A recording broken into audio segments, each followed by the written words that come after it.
নিজেকে ভুলিয়ে সীমানা পেরিয়ে তোমাকে চেয়েছি যে আজ তোমার হাতেই সাজাবো আমার স্বপ্নের ঘর।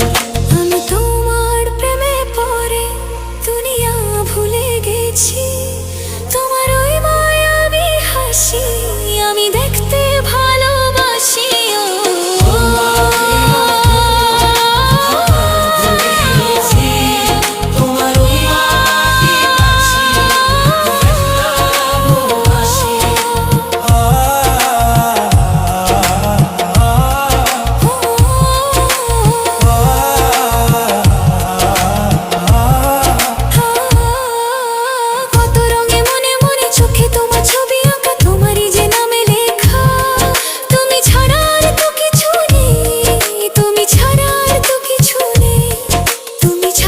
কিছু নেই।